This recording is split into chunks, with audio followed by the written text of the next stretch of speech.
Right, let's go. We're back. It's the new year. Hi, guys. It's the new year. Did you miss us? We're here. We're back. For those of you who don't know us, my name is Hassan. This is my beautiful wife, Summer, and welcome back to the Summer Lovin Podcast. We're starting 2026 the right way. We're back here. And ready to yap all ready year. Literally ready to every yap. day, every week. This is the year of the yapping. Yeah. For sure, 100%. Consistent yapping. Pardon? Consistent yapping. Consistent yapping. Recording the yapping. But yeah, it is 2026. We hope you have had a great New Year's, a great sort of holiday period. Spent lots of time with the family. Like that's what we've been up to. Yeah, just chilled. And honestly, I hope you're all feeling really optimistic about this year. Optimistic, but I also hope that you are wrapped up because the weather outside right now is so cold. Freezing. It's freezing. It's actually... I went on a run yesterday, and honestly, I don't know if I was running or ice skating. That's how mad it was outside. Like, genuinely, it was slippy in some areas. I think people we know was slipping around yesterday. I mean, actually, well, to be fair... I was slipping around. This time last year, where were we? We were in Copenhagen, no? No, not last year. Year before. Year before. No. Yeah, year before. I just keep on thinking. The thing is, I'm never gonna compare the cold to that, because honestly, that was bitterly, absolutely cold. No, and I've seen Copenhagen this year, and it is absolutely coated in snow, and it looks so romantic and so lovely. People are videoing it obviously from their windows, but it snowed on Tuesday. What, in Copenhagen? No, here. Right. Tuesday, and I honestly, but it snowed for 2 seconds. I was so excited. Okay, But I was glad it didn't settle. I'm gonna sound like a massive hater. You are, right? Hater alert. And do you know what the thing is? This is something I hate, right? Why is it when it snows in the UK, the whole country? No. The whole country. That's another thing. Everything stops, right? That's one. But why is it when it snows in the UK, everyone posts on their stories, on their social media, as if this is the first time they've seen snow? Because it is the first time they've seen it in a year. No, I'm sorry. They haven't seen snow since last year. It's not that miraculous. Maybe the year before. It's literally not that miraculous. And it's the same cycle every time. The snow comes, oh wow, it's so pretty, it's so nice. And then 24 hours later, oh my God, everything is slushy, everything is broken down. Like, guys, man, it's not that deep, man. It's snow, it's cool, Hassan. Whatever. Let's keep it stepping. First of all, you're giving major hater alert. I told you. I gave the warning. I gave the warning in advance. Secondly, look. Yes, the whole day stops. The whole world stops. The whole country stops. The whole world doesn't stop. Okay. But the point is, snow's fun. It's beautiful. It's whimsy. It's cute. It's not fun. It's silly. The only time snow is fun is if you're on a side of a mountain with skis. That's the only time it's fun. Yeah, or a snowboard. I don't agree with that. But no, you do. Listen, I'm really sorry. You don't know how to romanticize your life. We talked about this last year. I don't think you know how to do it, and we tried to explain it at the time. And it's 2026, guys, and my husband doesn't know how to romanticize his life, and this is Exhibit A. Yeah, it's okay. We can move on. The case, the gavel is down. The judge has made their decision. The jury have decided your fate, and you are not successfily able to romanticize your life. And I'm really sorry about it. Well, and this is just another. I'm not too fast. This is just another. I'm a go-getter. It's all right. It's okay. You know, I'm not too worried. I'm not worried about the romance. Yeah, you can't be a go-getter in the snow. Yeah, I like to get things done. I get things done in the snow. No, but I just meant I can't. TFL I can't be a go-getter in the snow. Yeah, I'm so deathly scared of also, slipping. by the way, sorry to touch on Copenhagen. What basically happened is, for those of you who don't know, because that was just in the back of my brain and it needed to come out. Basically, when we went, it was -11, which was obviously horribly cold, right? But the error that me and Summer made was we went to dress for fashion, right? And the reason why, we went to Stockholm. We went to Stockholm in December. We went to Stockholm literally a month before, and when we went to Stockholm, we went as sensible civilians. We wore really big coats, and we had gloves, we had hats, scarves, very, very prepared. And I think when we went in Stockholm, it was like -1, -2, right? And it was snowy in Stockholm. It was snowy. And it was actually, it was had icy. snowed. It was snowy and icy. It was actually Christmas time, so it was stunning. It was more snowy in Stockholm than it was in Copenhagen. When we went. But obviously Copenhagen, -11, really, really cold. But we thought, oh yeah, we've been to Stockholm, and we're pros at this sort of stuff. So I've just taken this jacket with no hood, no nothing. Summer's done similar vibe, and we've just not prepared. No, like I don't even think we had gloves. We were just not prepared. I was wearing. Oh yeah, actually we were both in Topshop. I was wearing my Topshop cream, like little fluffy coat, and you were wearing your top man jacket. We did take scarves, hats, gloves, guys. It was not a joke. I didn't. I'd had to use one of your scarves. It was like a shawl or something. Oh yeah. I had to make like a mini hijab and like rock it around. My cashmere scarf, guys. Literally, honestly, we anyway, so that was the story behind that. So we tried to do fashion, which actually, moral of the story is, I'm going to be so honest. Don't do Listen, that.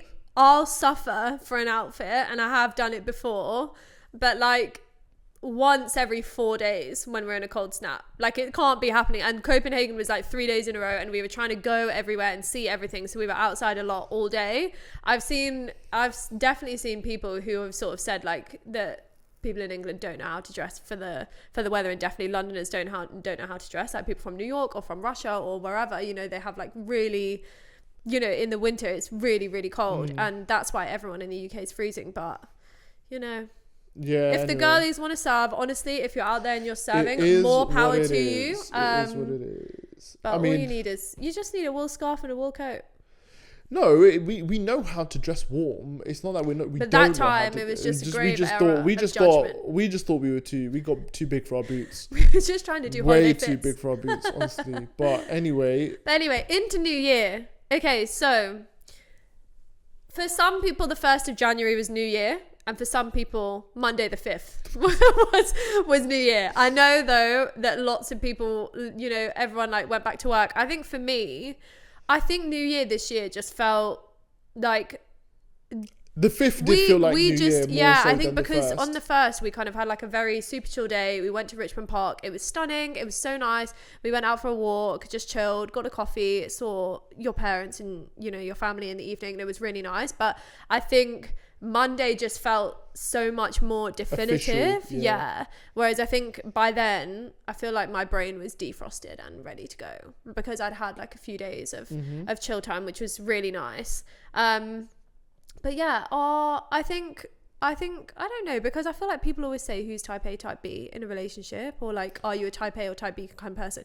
But I'll be so honest, I don't understand the type A, type B stuff. Type A is someone who's really super organized, who basically airport dad. Do you know what I mean? Me. Yeah.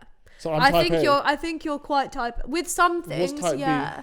Type B, someone Laid who's back, like really chaotic last minute. I'm both. Could I be a type A, type B? Yeah, you can be. Yeah. Because the reason why is because I am not like that. I am very, very last minute with certain things. No, not even with certain things. With a lot. But then the thing is, when I am doing it, I need it to be organized, on point. Yeah. I think I'm definitely more type B than type A. Listen, you are so type B. But then I think sometimes if I have a plan in my, I'm definitely one of those people who, like, you know, when people say I've got a plan in my head and no one is following the plan, but my problem is I don't tell anyone what the plan is. No. So then when things are not going to plan, I'm thinking, well, actually, I wanted to do this, this, and this, and now we're like, doing something else. I have a plan in my head, but with no time. I need time constraints. And the plan needs 5 hours to execute, and you want to wait to the last 5 minutes of the said 5 hours to execute everything. That's what your problem is. Yeah, but what I'm saying is, but people have actually said, you know, there's two types of people, right? You're either a goal setter or you're not. Right. And I definitely think this year, I think towards the end of like 2025, people are actually tired. Like actually tired. I feel like Christmas kind of rolled around and people were just shattered. And I feel like then coming into 2026, people are a bit more, you know, kind of being a bit loose with their goals. Yeah, I've seen a lot of it. And I do think I think goal setting can be really good and really important. I do genuinely think it's really important. But I think also sometimes you feel like you put a lot of pressure on yourself.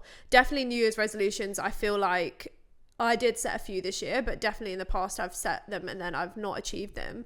And it'll be 2 weeks into January and you've set yourself like a 16-step morning routine and you're not gonna eat any sugar and you're not gonna have any caffeine and you're, you know, the thing is, you're always gonna do certain that still things. Exists though. No, it does exist, but I do think piling on loads of things can put a lot of pressure on you, and we do kind of need to remember we're still in, you know, the deep dark depths of winter. We're entering it. People, I think, your body clock's different, the weather's different, you are going to feel different. So I think one thing that is important in terms of when it comes to tackling the new year, and that is basically to ease yourself in. Yeah. And like you don't, like yes, you have goals and you have stuff you want to achieve in the year, and that's really fantastic. You don't need to do all of it in January and February. You have got, as quick as a year goes by, you do have a whole year. So it is really good to sort of like split it out, manage it. Yeah, use January, February to warm up. You know, I saw actually someone actually compared how you should approach your goals to like in a running sort of context. What did they say? 2026 is a marathon, not a sprint? No, they just said if you went outside now and you sprinted full pace and you ran a 10k full throttle, no warm up, no nothing, the chance of you getting injured is so high. Oh yeah.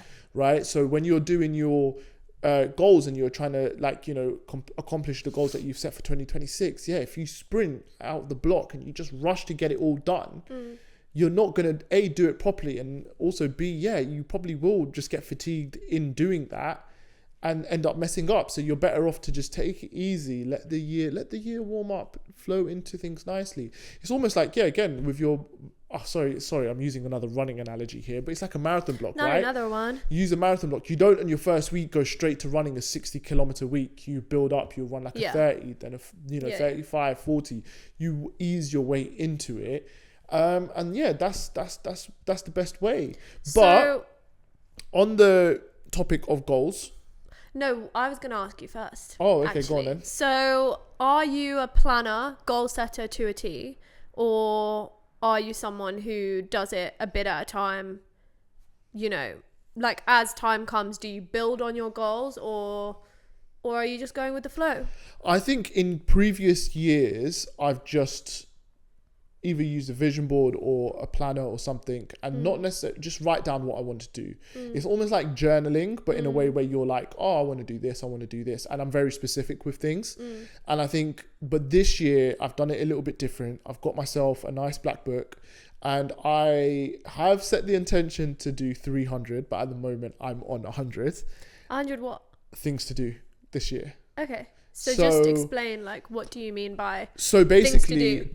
It's like some of it are goals, some of it are things that I just want to do, some of it's experiences, just like various different bits and pieces. But what's 300? What's the point? So I don't know. 300? I just wanted to, I don't even know why. 300 came into my mind. I actually think I saw it off another guy who was like, but I think his was different because I think he wanted to do things to do in his life. Oh, right. Does that make sense? Where I've done it as these are 300 things I want to do this year.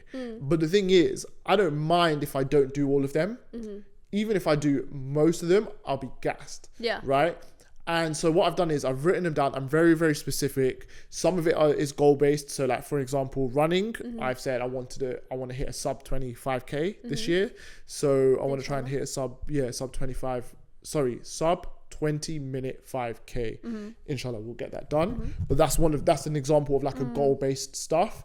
But then obviously some of it I've been like, I wanted to watch more shows, like go to the theatre, right, with you. So what I've done is I actually wrote down, go and see 4 shows. But now I've actually gone back into it again and made it more specific. I want to go and watch the Michael Jackson show. I want to watch Wicked. We don't have much time actually because MJ is almost out. Finishing in London at the end of Feb. So that's one of my top tips, by the way. So if you are like setting goals for the new year, is be very specific about what you're trying to do, right? So like I said, I've switched going to 4 shows, and I've actually listed the 4 shows I wanted to do. So I think it was like MJ, Wicked, Les Mis, and I think Stranger Things I want to do. So those are the 4. But then if you're like, say for example, if you're traveling and you want to travel to more countries, be specific about which countries you want to visit, because, and this, I will explain that in the next one. So my other tip and part of what I do to make sure I'm achieving my things, start planning it. So even if it is the most delusional and almost, it might seem unrealistic objective that you've got for the year, start planning it. So for example, if you were to travel abroad, how much do the flights cost to go there? Search it, look at it. Maybe try and think in a time, what time of year is maybe the best time to go to that country, because you know some places like Thailand, they've got like monsoon season and that sort of thing. Figure out what time of year is the best time to maybe go. Maybe figure out what's the maybe most affordable in terms of flights, best time to go. You know, where the bargains normally happen. And then start looking at like hotel costs and stuff like that, because you know what it is, when you've got that idea, no matter how delusional it is on paper, you now know what you kind of need to get that make it done. Possible. Yeah. And then from there, it's a case of, okay, you know, in the back of your mind, you'll be working, keep an eye on it. And you know, like there might be something that just clicks and you can get it and you can go and do it. And that's what I'm trying to do. And the last thing is definitely seize the day. When you have an opportunity to do one of your objectives and what you want to do, you should do it. I think it will make, even like if it's something small, like let's say even if it's something small like you want to go to the theatre, or you want to go for a run, or you want to something exercise related, anything. If you actually do what you want to do and it is part of your objectives, I promise you it will make you so much happier as well. In terms of, I think, your mood and energy, if you're just ticking off things when you can and not putting it off, because honestly life is so short. If you are actually ticking it off, it's a win. Yeah. What do you think? No, I Anything agree. to add? Okay, so in terms of what I did, I actually thought about things quite differently this year. I think what I do with goal setting is I usually am quite specific, but also hold myself to really high expectations and really high standards. I don't usually let myself achieve something 70% and think, yeah, that was really good. Whereas actually that would be, you know, your A grade or whatever. Like I'm really all or nothing. So I think what I've tried to do is I took some of your 100 things, but basically what I did was I did a life audit. So I looked at what I'm doing, what I'm consuming, like reading, listening to, watching, who I'm with, and what I spend a lot of my free time doing, like on a typical day. How much am I doom scrolling or bed rotting, or, you know, just sitting around not doing much, and kind of what actually do I want to do and what actually brings joy into my life. And that kind of helped me set my 100 things. But I think my 100 things are a bit more like whimsy fun, because I think, you know, obviously, but hey, I've got some fun things on my list. I think you have. I mean, obviously all the stuff you're gonna do with me is gonna be fun. Yeah. But I think this year is a lot more about kind of really just believing that genuinely anything could happen for you, and really just doing it. Like, that sounds so kind of airy fairy, but I've seen so much about this. Genuinely, last year, so many people were talking about being delusional, but there is so much truth in that. Once you believe that anything can happen, your whole worldview shifts so much. And I think, do you know what's interesting? I think you can feel it. I think just even if you kind of leave your house and, you know, you're kind of in a rush and you're down on yourself and you're feeling bad about something, or, you know, someone always says, like, you know, just because you've had one bad thing doesn't mean your whole day is in the bin. Like, if you've missed your workout, or you didn't read your 10 pages today, or you forgot to call your mom, or whatever it is, that doesn't mean you can't call in the evening, or it doesn't mean that you can't just do your workout tomorrow, or it doesn't mean that you've let yourself down every single time. So I think definitely more of that. I do also think this year is just so much more about, like, connecting with people in real life, because I think loads of people are talking about kind of engaging more with people. We are, like, definitely in so much more of a digital age. I know this just sounds like a broken record, but do you know what the funny thing is? We're like in Amazon Fresh self-checkout eras. I was actually thinking about this as well. I was actually thinking, earlier on today. I was like, we need to the connect. digital world is so sick, right? It's wicked, 100%. But do you know what the thing is? It's actually, it's weird. It's like the digital, social media, all of this sort of stuff, you are more connected than ever. But you're also really disconnected as well. Well, I think also because I feel like a lot of people sort of rely on social media to like do a lot of things for them. Whereas I think, I think not just catching up on people's lives, but I just also think about like being informed. You'll kind of rely on socials for doing that. Whereas you could read, or you could listen to a podcast, or you could do, I mean, again, that's not really in real life stuff, but I don't know. I think just engaging more with people. I think it's more just in terms of the connection with people, because I was even thinking about this, right? You know, people would rather send a text nowadays than call someone. Yeah. And you know what the thing was? I was thinking, you know, text, fantastic, great invention, WhatsApp, brilliant, whatever. But you tell me what you think about this, right? If I send a message and I'm tired, I'm sending this message tired, right? So the language and everything I'm going to be using is going to be tired.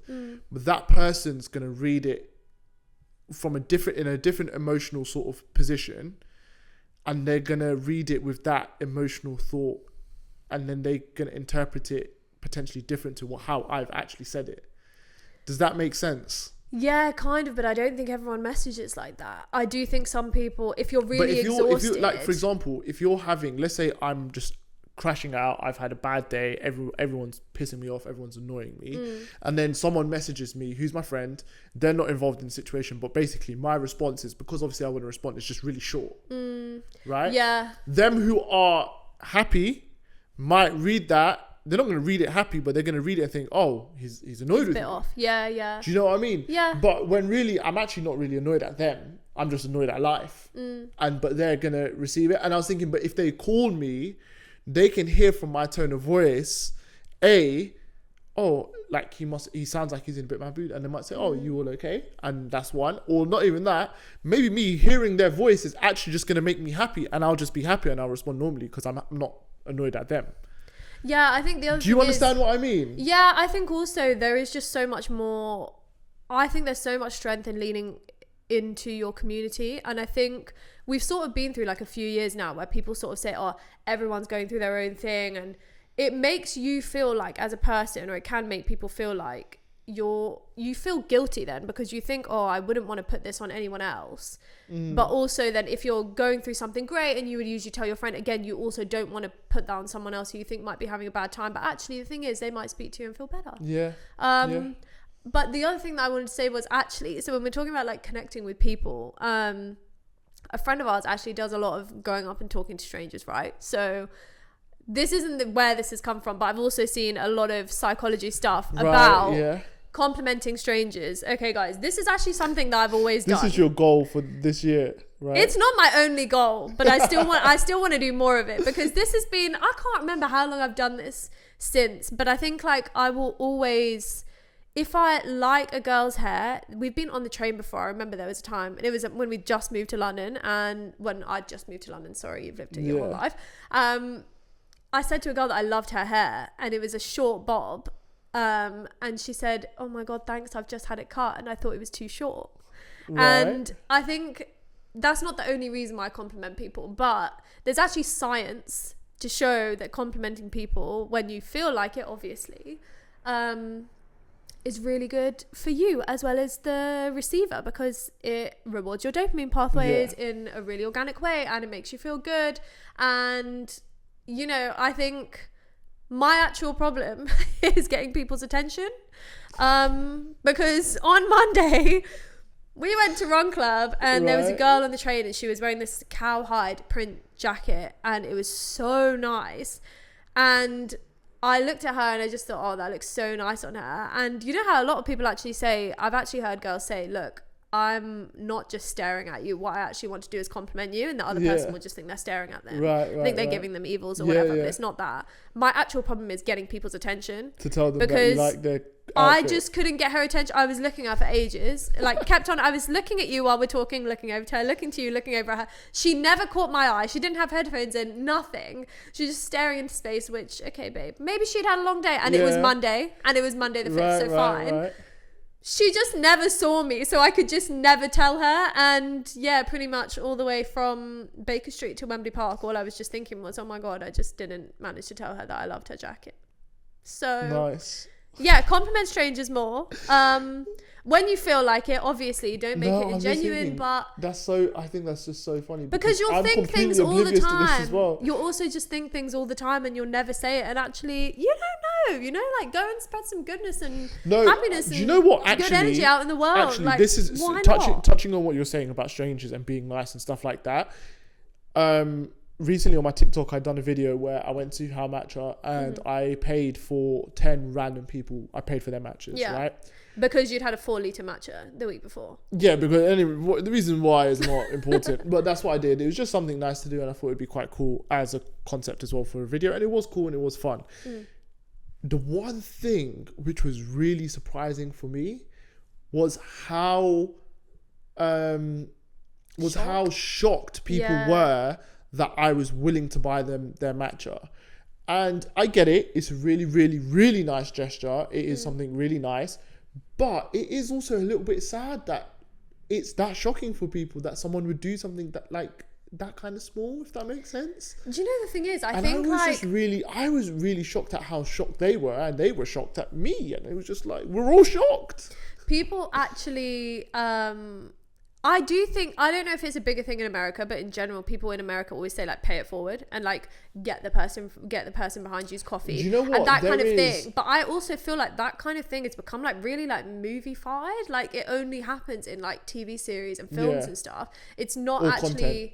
Yeah, or content. But the thing is, well, would you have done it if it wasn't content? Well, so this is the thing. I've got one of my things on my, my 300 list is to buy in the year, across the year, at random times, 5 strangers a cup of coffee, right? And I'm not going to film that, but that is actually one thing I wanted to do, because I'm, again, like how you want to mix it up with strangers, I want to do the same. And to be fair, actually, so at our local coffee shop, it's quite nice. A lot of people from like our community, kind of like, when I say community, our area, kind of go there and stuff. I started chatting to these two guys. One of them's an Arsenal fan, absolute legend, and then there's another guy, and they basically live in the same building. And they're like neighbors, but they just kind of bicker like an old married couple. But they were like 2 old guys, and they were just really, really nice and really chill. And I think it is nice. There are some really, I'll tell you something. We're all so, as humans, as individuals, we're all actually so interesting.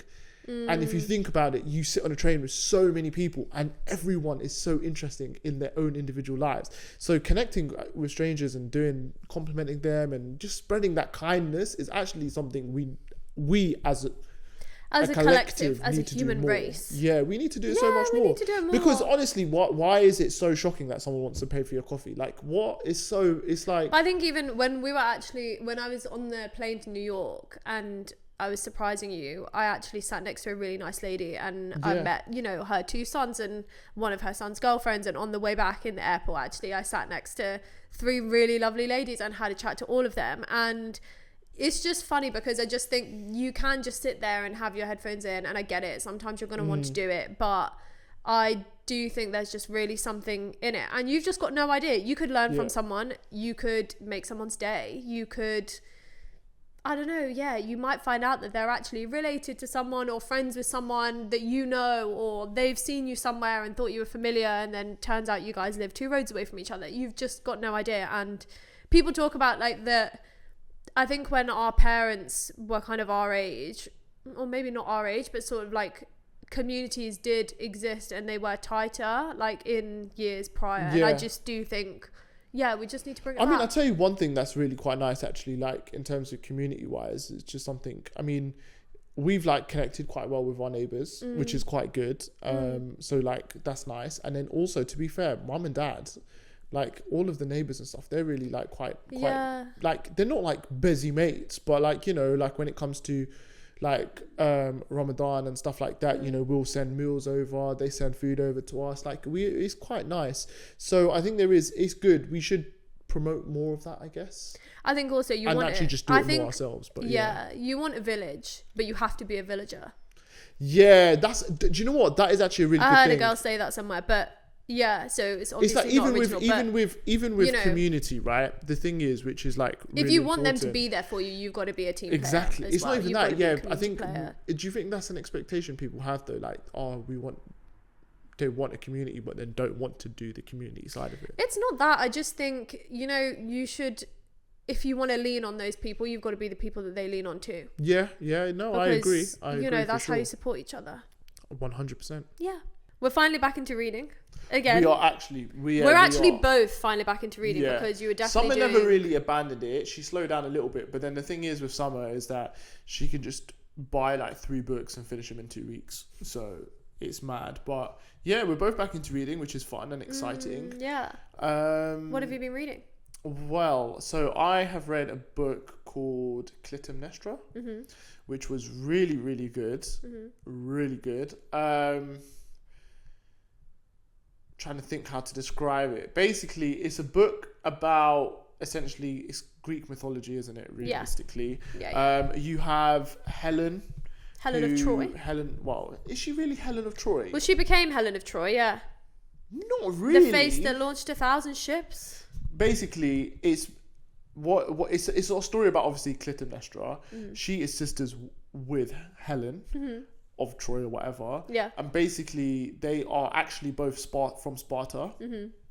And they are like the princesses of Sparta. Of course, yeah. And basically, Helen is like just like the most beautiful person, but she's a bit dim. And Clytemnestra is probably just not as beautiful, but she's really sharp in the brain, and she's also like a warrior, because in Sparta they train their men and women to fight, warriors. To be warriors. Yeah. So she's like fierce and she's very, very strong. And essentially the story is about Clytemnestra and essentially her life, and she goes through a lot of trauma and betrayal, like a lot of it, and it is really sad. And yeah, it's just essentially the story about that, and then how she overcomes it. And I would say it's a really good book. I would say it's slow in parts, but when it is fast, it is insane. There's so much going on. I feel like also one thing that I will say about Clytemnestra as a story is I do think it's really sad, but there's also so much fire there. This is like the ultimate villain origin story, because she does ultimately at the end get her revenge. Yeah, she comes back. She's triumphant at the end. Triumphant. I think the thing is as well, I think definitely, the writing does do a lot of, it slows down, speeds up, but I think that's kind of the best bit, because I feel like the whole time you're reading it, all I was saying to you is, well, where are you? And I feel like every time I asked you, you were always on the cusp of madness. Loads of drama happening, because when the madness happens, it is happening.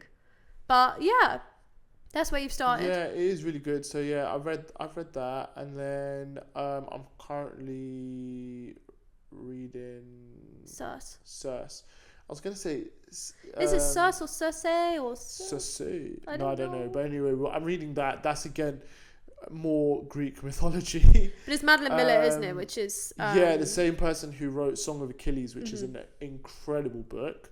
I'm only like 2 or 3 chapters in, so it's still sort of building the story. But yeah, no, again, I'm excited to like read it. My aim this year is to read 24 books, so that's two a month, which is, I think, is very doable. Yeah, for sure. But yeah, really enjoying it. Really excited to get back in. I want to read Circe. I've bought some. I think I've got a thriller. I can't remember the name. I've bought a thriller. I need to read that. I want to jump onto some Freedom McFadden. I want to jump onto the books that you're currently reading. What are you reading right now? I have just read the first Hunger Games. Yep. Well, actually, before Hunger Games, what I'll say is, so I started reading a book. This is technically not this year, but the end of last year, I read an incredible book called When Breath Becomes Air. For anyone that wants to read nonfiction, because I haven't read nonfiction in a really long time, it's an autobiographical book about a neurosurgeon called Paul. He found out that he had late-stage metastatic lung cancer, which is really aggressive lung cancer, and he was in his last stages of his residency, basically. Right. So he was really close to, finishing his residency and specializing. And one thing that I will say is it was like really, I think such a heartbreaking story, but he is an incredible man. And yeah, I think if you're looking for a book which is going to break kind of your reading up and really make you sit and think, I actually do really like books that actually really get you to think about life in general. I do think I find books that are escapism incredible, but it was really well written, absolutely incredible. There's an afterword from his, I think it's called Afterword, from his wife, his late wife, not his late wife, sorry, his wife that survived. And yeah, I think an incredible book to end last year with. I think it did really make me think about you've just said your philosophy now about Caesar Day, but yeah, I do definitely think you can put life into your days. You can always put more life into your days, and yeah, don't ever take your health for granted, because health 100%. This year is something we're investing in. For sure. Not just moving our bodies, but also, getting healthy. Anyway. What are you reading now? I am reading now. So, end of last year, I finished reading The Hunger Games. For a really long time, I've wanted to read it, right? But I don't know why I just hadn't. Anyway, I had it on my list, read it. Guys, one thing that I will say is The Hunger Games, we actually watched all of them in succession, apart from Mockingjay Part 1 and Part 2 before Christmas. We watched them, I think, within a week. We watched so all of them one after the other. We watched them on, what is it, Prime or whatever? No, we watched them on Netflix, but Netflix didn't have... It doesn't have Mockingjay Part 1, it only has Mockingjay Part 2. And then we didn't want to go to Part 2 because we actually wanted to watch Part 1. Yeah. But they're on BBC iPlayer now, aren't they? Guys. So, okay, one thing that I will say is, so to the girl who posted her TikTok about films that are on BBC, ITV, Channel 4, hello, love you, because... We would never have known. I just didn't know. Why did we not know that BBC, ITV, X and Channel 4 have... films on there? I mean, obviously ads, but BBC doesn't have ads. BBC doesn't have ads, but all of the Hunger Games films are I'm not gonna lie, finally our TV license comes in. Finally it counts, because I'm not gonna lie, guys, we don't watch anything that's on live TV. We don't watch any live TV. Well, no, because I was gonna say football, but I mean, I go to the games, to be honest, and recently I haven't been going to games. I just don't really watch it live because I just don't get the time. Not here anyway. You'll watch it with your brother, or you've watched it with my brothers when we've been at home. But I think so anyway, incredible. Really happy about that. So we're gonna watch them. Buzzing, so that's good. So we're gonna watch the last two. But what I want to know is, how does the book? So you've only read the first one. How does that fare up to the movie? Do you know what I will say is we've spoken about this before and how difficult it is to get film adaptations to match the books. Mm-hmm. And I think to date we've actually said Harry Potter is probably the closest and best. But the thing is, it's the closest, but also the thing is, I mean, the Deathly Hallows works because they've split it into two parts. But even then, in the Deathly Hallows, they miss out key bits. Yeah. Order of the Phoenix was awful. They miss out loads. No, sorry, not Order. Yeah, Order of the Phoenix, I think they miss out loads. I think the worst three are Goblet of Fire, Order of the Phoenix, and the Half-Blood Prince in terms of what they've missed from the books. Yeah. The first three are better, and in terms of like book adaptations, and obviously the last two, again, quite good. But I would say it's probably the closest to the books. But I can think of, because I'm trying to think, because I have read no, Twilight. But I think we both read Twilight and watched Twilight. I'll be so honest, I can't really remember much about the books. I can't remember because I think I read them when I was 14. There's a few details. I remember there's a few details which aren't in the books, but I think Twilight movies are just generally quite good because of the action side of things. Yeah. And to be fair, I personally think the characters are played. The actors play the characters. The actors play the characters exactly how I imagine them. So I do think. But I think that's down to acting. But the Hunger Games, I would say one thing is like pretty much down to a T. Yeah. They've done really well. I do think the only thing that I would say is the Mockingjay badge does not come from the market where Katniss gets it from. It actually doesn't come from her. Okay. Do you want me to tell you where it comes from? Yeah, go for it. I don't. The mayor's daughter, Madge. I think she's called Madge. Oh, and what does she give it to? She's Katniss? actually a bigger player, and yeah, she does that. And there's another thing. Peter's dad says or gives Katniss cookies, or says that he's going to give. Yeah, I think he gives us some cookies, and he says, "I'll look out for your family." So when she leaves. Yeah. So, and they don't show that either. So I do think there are a few things that I missed, but in general, I think they've done a really good job. I am now reading Catching Fire. So far so good. I'm probably only a couple of chapters in, but yeah, so far so good. I think they've managed to capture the sentiment of how Katniss feels after they've won the games. But honestly, basically all of this is homework, because the new Hunger Games movie, Sunrise on the Reaping, is coming out in November. No, we need to read. We need to have read everything, because actually we read. What is it? Songbird and Snakes? Yeah, I think yeah. So we actually went to go and see Ballad of the Songbird and the Snakes. I actually do think people say that that's the worst one out of all of them. Some people say it is, but I wonder whether it's because they've read the book and maybe it wasn't as good as an adaptation. Potentially. But also I guess I will read it. I'm down to read it. Do people care about President Snow's origin story like that? I don't know. No, I think people do. But they love Lucy Gray. So I don't know, but yeah, I think and the trailers obviously dropped for Sunrise on the Reaping, but also people just know Haymitch's origin story has got to be crazy, because how he is in current day or in any of the Hunger Games films, you can tell he is struggling. Because he says there's no winners, there's only survivors, right? So you must know, but also because he was in his Hunger Games was there. What is it? It was there like. It was one of their anniversary years. It's every 5 years they have it. The Quarter Quells, that's it. Yeah. So their games was a specific. It was different to any others. The Quarter Quell games are always crazy. Yeah. No. This is the thing. So I saw a TikTok, right, and I cannot agree with this. I'm in total agreement with what he said, and he was basically like, with the Hunger Games, I'm so happy for them to do a Fast and Furious and drop 20 and drop everything, And he goes, I want to see everything. I want to see what happens. What's life after now that they've taken down President Snow? What does life look like afterwards? He goes, I want to see. People want to know how the districts were created. I want to see Annie's one, Phoenix one.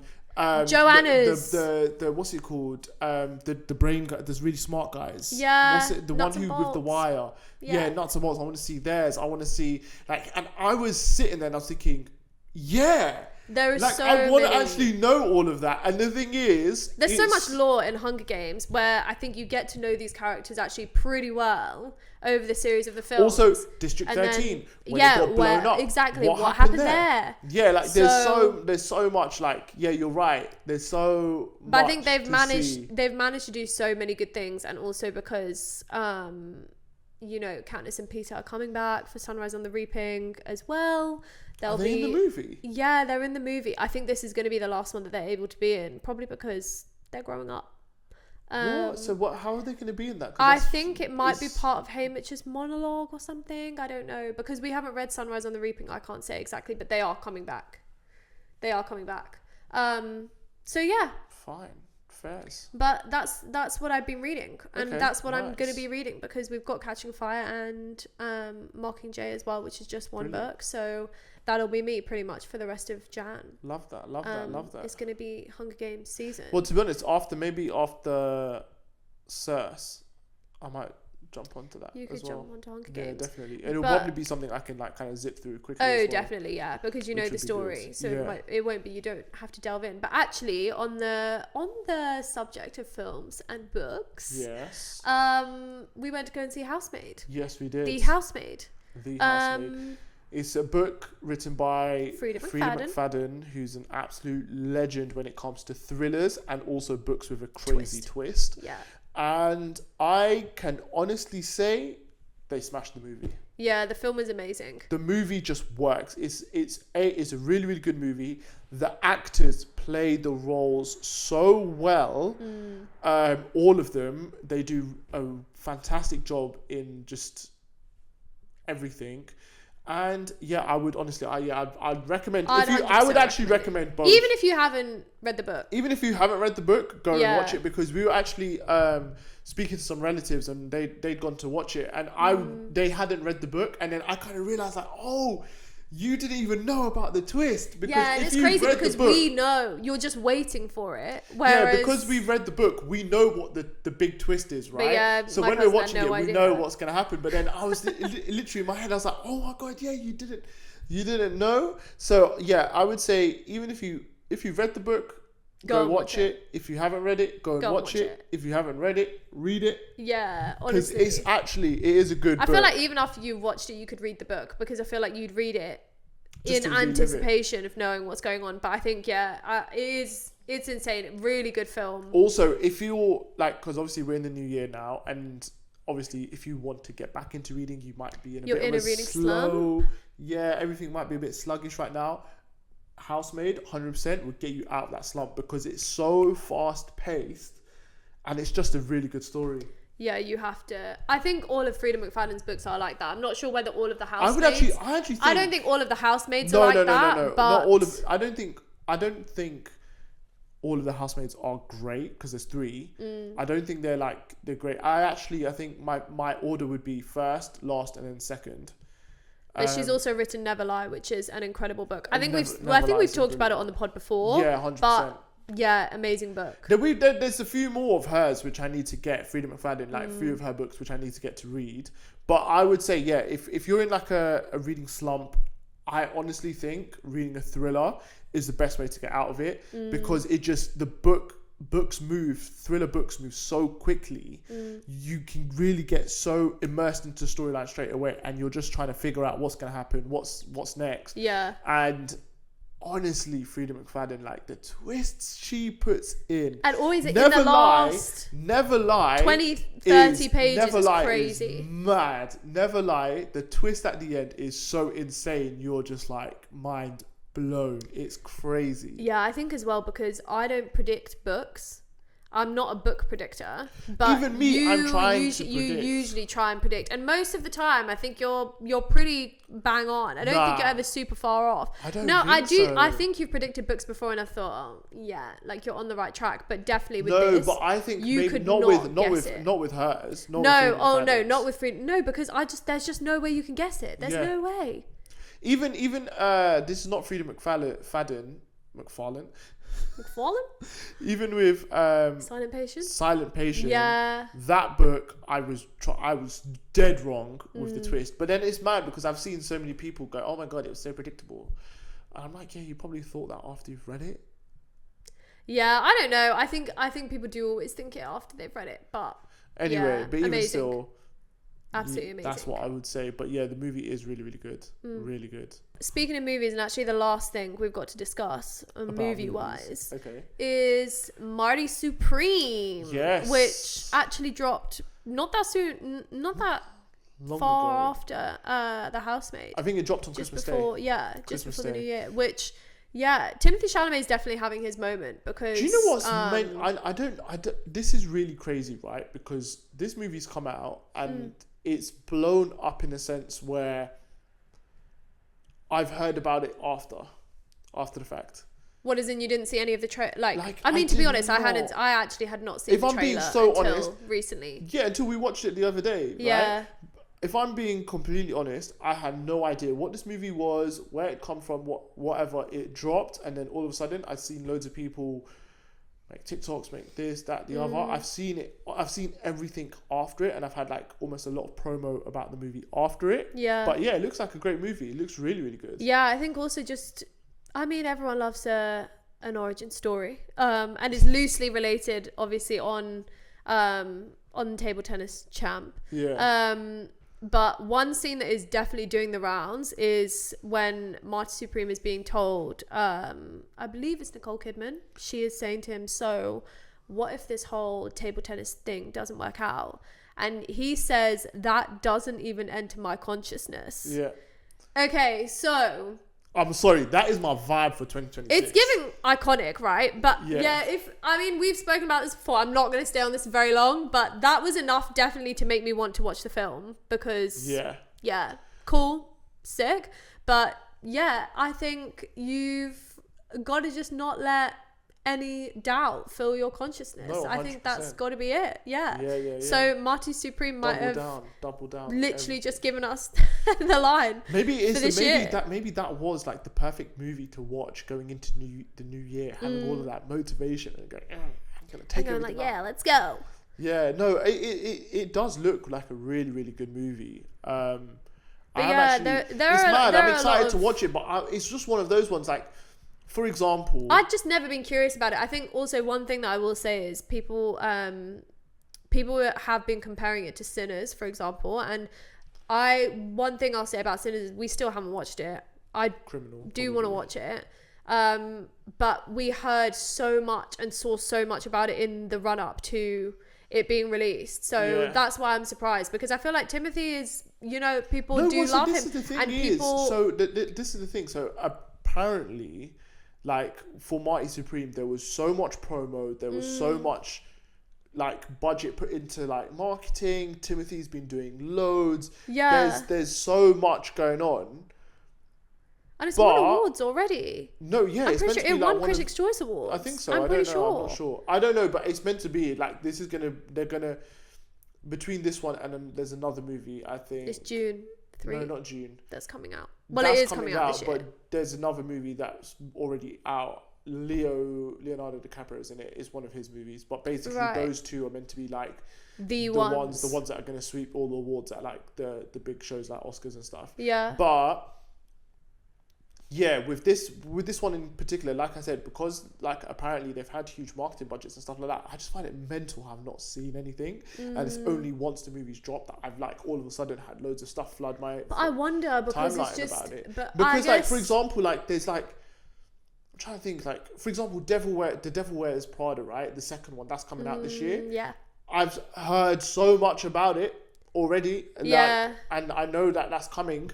And Hunger Games. Had you seen much about it though? I've seen so much about it, but then the thing that annoyed me, I saw all of the stuff and then it was like November or December or something. Yeah, 2026. I was like, bro, that's a whole year away. But then I guess it's the same as Wicked, because I think Wicked promo was dropping like almost a year prior. Wicked. Yeah, maybe. Are you talking about the first one? The first one, yeah. Wicked 2 was a bit different because the momentum was already going. The first one, when that came out the year before, is obviously because there's this movie and Ariana's gonna be in it, and like there was, I think that was like what was almost building that, because obviously that was like her dream and all of this. So I think the fact that they were filming it was all like a big thing. Yeah. Whereas like Marty Supreme, I just feel like it's just come out of nowhere, which is again a shock. I'm not really too fast, but it's exciting. But yeah, very exciting. Yeah, I feel like definitely going and seeing. We'll give you the debrief. Yeah, and going and seeing more films. We have been like loving the cinema, I think, recently. We have been recently, but do you know what it is? Is like, because I was speaking to this with a friend. When we obviously in our previous place where we lived, we were literally across the road from a Cineworld, so we had the unlimited passes, because for Cineworld it's not that much. It's like £35 or something. Was it like about 35? Was it less than that? But we were just going all the time. It might have been less than that, but it was basically £35. No, I think it was less than that per person. Can't remember. Whatever it was, you pay obviously a fee per month. It's a subscription, and you can go and watch all of the movies unlimited again and again. Like, it was so funny because we went during Ramadan to watch a Super Mario movie, and we fell asleep, and then we went 2 days later to watch just watch the end of the movie, right? So like that's literally how many times you can go. And I think we at the time worked it out as that if you go twice a month, you break even basically, and anything more than that, you're doing well. And to be honest, we did go like 4 or 5 times a month. But it was a really good way to see movies. And I do think definitely now, I mean, everyone's, there's just been a lot of talk about loads of films being on streaming services or just going straight onto streaming services, not being in cinemas for like long enough. But also, I do think like films are like really well enjoyed when you go into the cinema. And it's just nice. It's just a fun experience. You're sitting with loads of other people who all want to watch that film. I think the only problem now, it's fun. Realistically, is probably affordability wise. Like going to cinema, it can be a bit. I think now it's become expensive. It was like back in the day when you used to have. I think they still do this. But there's 2 for 1. Yeah, you can get 2 for 1s. You have just got to go on the day when there's deals. I think I just always forget the deals exist. It feels like now finding the deals and you have to get the right coupons and all of this. I feel like it feels like a palaver. Whereas back in the day, it was like you could go, what was it, Orange Wednesday? Yeah, everywhere. And you just send the text. There was always someone you knew that had an Orange Wednesday. And I think you just had a text and you just showed them the code or something, and then they were just literally like, cool, 2 for 1, done. Yeah, so simple. But yeah, no, definitely cinemas are fun. And that is one of my things as well to go more often. But yeah, I do think this year's the year of film. We got loads to watch. There's actually a lot of movies this year coming out, which is fantastic. There's loads. Because there's Verity that's coming out. Yeah, so June 3 is coming out. Odysseus is coming out. Yeah, that's going to be Odysseus, good. I can't remember how you say it. Devil Wears Prada is coming out. Second one. There are loads. There's a lot. Loads Anne Hathaway's of got films. like 3 big films. Verity, Devil Wears Prada, and she's got something else. She's in Odysseus. Oh, is she in that? Yeah, so but I think there's there's another one as well. There is like a horror film I think called Bride coming out. Horror's not really my thing, but no, there are some. But really, yeah, there really are a big lot. ones. There are a lot of big films coming out. Exciting. So yeah, but actually, last thing. I know we started the episode with loads of Hassan was giving you all of his running analogies, but for the first time this year, actually, for the first time since we started the pod, very exciting. We're not going to be talking about Hassan's marathon journey. Well, we might be in a couple of months. But I am running London in April, inshallah. Yeah. Buzzing, excited, anxious, nervous. I'm so excited. But I'm so excited for you. Monday actually was the start of the block. So as much as I'm, not going super high pressure with all of my goals, marathon is, I'm going to be a marathon runner very soon. Yeah, I'm excited. And yeah, we're in the block. So no, honestly, I'm actually genuinely so excited to see Summer take this challenge on. I'm excited to coach her. I'm excited to just support. The pressure's off. The pressure's off me. I can kick my feet up and relax. Well, for once, you're going to be the one running around with the tracker app, figuring out where I am. Do you know what the thing is? You know what it is? Because I'm still going to have that quite easy. Why? Because you know London? No, because A is home city, but also there's going to be so many of us. Yeah, like my family's going to come out, your family's going to come out, and then Nove will be there. Nove will be there. Yeah, like you're actually like you'll be very, very well supported. I think it's when you go abroad where you have to do missions like you. You have to do a lot of running around. Yeah, it's just you, isn't it? But I will be supporting. I will be going to multiple locations. I'm not going to be just in one. And I'm actually so excited for you to go on this journey. It's going to be so fun. And marathons are so special. I think last year I was so blessed. I got to do 3 big ones in 1 year. It was hard work, but the reward at the end is just so worth it. And I'm actually I'm so excited. I'm just really, that's it. I don't really have much else to say. I'm just excited for you to do it. So that's my big thing. That's my biggest thing. Haven't really got much else in terms of running goals. But yeah, really excited. Really, really excited. London, here I come. Definitely. And I think we will wrap it up there. We've been chatting about the new year. Hopefully we've given you guys some inspiration. We're just really happy. I think, you know what? Alhamdulillah, we are so blessed. We are in such, we're so lucky to be in such good positions. And one thing for sure is gratitude. I think that's something that's always important. We should always be grateful for where we are. So we're just sending you all our love, and we will see you next week. And we would have watched, hopefully, Marty Supreme by then, so we can give you the debrief on that. But yeah, guys, if anyone's already watched it, no spoilers, please, but just tell us what you thought. If anyone's watched The Housemaid, obviously, tell us what you thought. And actually, I tell you what, in the comments below, what is your mantra for this year? What is your what are you what are you going after? What's your vibe? What's your word of the year? Comments. What's your intention? We actually we want to hear from you. We actually really want to hear from you. We want to hear from you. We want to hear just comments and vibes. Mine, by the way, for this year is watch this. That's my whole vibe this year is just watch this. Okay, yeah. Cool. We're going after everything, but yeah, it's good. Yeah. We'll speak to you soon. We Take love you care, lots. guys. Bye bye. Love the love. Bye.